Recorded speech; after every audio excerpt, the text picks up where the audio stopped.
Please. Okay. Nakamine. Thank you, Chairman. Okay, the title, the same. The configuration of the tibial surface is different between maybe your right and left knees. Okay, so as mentioned before, according to the Holterman's laws, growth at the feet is retarded by the increased compressions, whereas reduced loading accelerates growth. So when you think about the way of living in Asia, way of living may influence the bone growth. So there's some mechanical factors, sitting straight in Japan and sitting, praying on the floor in Thailand. This situation may influence the configuration of the proximal tibia before the end of the growth of the bone. So as mentioned before, the constitution bars in the front, in the coronal plane, and we are now proposing constitutional posterior rotation in the sagittal planes. So the configuration of the tibial surface might be different between the right and left knees because of the different mechanical loading conditions. So we measured 100 knees in 100 patients, and 50 left knees. The female 37, and the male 13, and 50 right knees. The female the same, 37, and the male 13. All patients are right-handed. Now we also checked 21 knees in 21 patients with RA. The method is very simple. We took the AP view of the tibia and the lateral view of the knee and before TKA. And in all cases, TKA was performed only in one case because OA change in one side may influence the configuration of the another side. So one knee in one case was assessed. The method is very simple. We measure the varus angle on the coronal plane, and we measure the posterior rotation angle in the sagittal planes. So this is the result. You can see the tibial surface in 100 cases. The varus angle was the average 6.5 degrees, and the posterior slope angle 9.2 degrees. You can see there's no correlations between the varus angle and the posterior slope angle in OA knees. And this is the result between the comparison between the left and right knees. So the varus knee, the average 7.1 degrees in left and 5.9 degrees in right. You can see the varus angle is significantly larger in left knee. And then the posterior slope, the average 10 degrees in left and 8.4 degrees in right. So the posterior slope angle is significantly larger in left knee compared with the right knees. So again, the tibial surface has a significantly larger varus angle and a larger posterior slope angle in left knees compared with the right knees. So how about the RAs?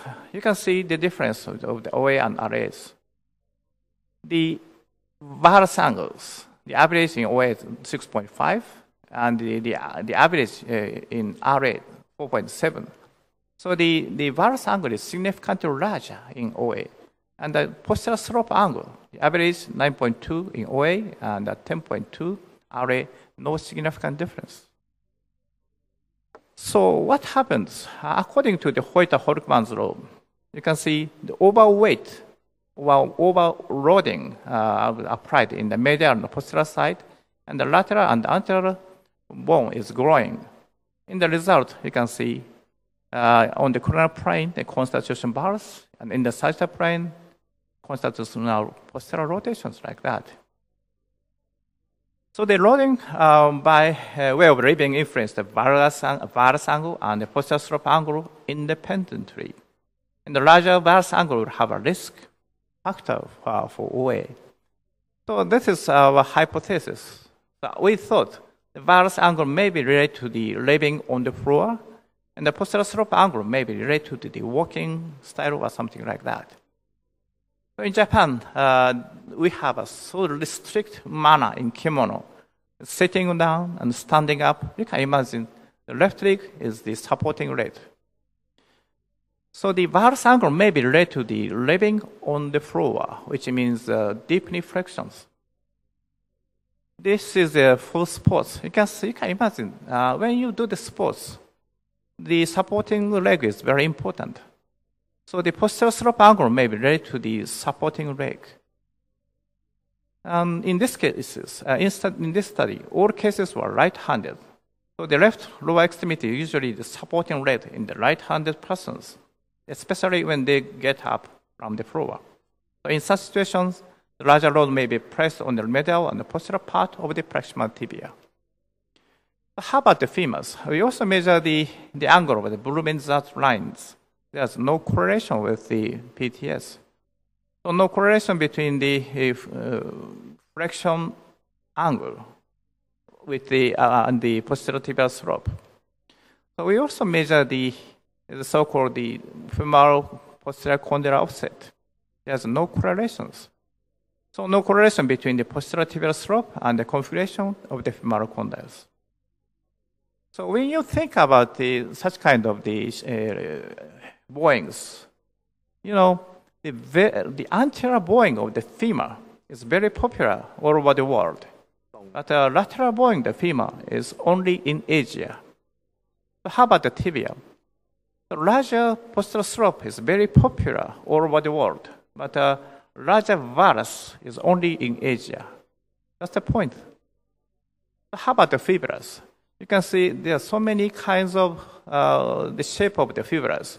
So the shape of the fibula may also be correlated with the shape of the tibial condyles. And we are now thinking about the osteotomy of the fibula may be effective for the treatment of the medial OA. So how about the clinical relevances? This difference of the configuration of the tibial surface in right and left knees may have a relationship with the different frequency of the anterior cruciate ligament injury and the different mechanical pathology of the medial OA. And for the treatment, anatomic variations should be assessed before the treatment of the knees with OA, and operative techniques should be modified according to the anatomic variations. And we think optimal alignment of TKA might be different between right and left knees. So in conclusions, the configuration of the tibial surface is different between right and left knees. The more detailed study is necessary to assess the anatomic variations of the lower extremities. Thank you for your attention.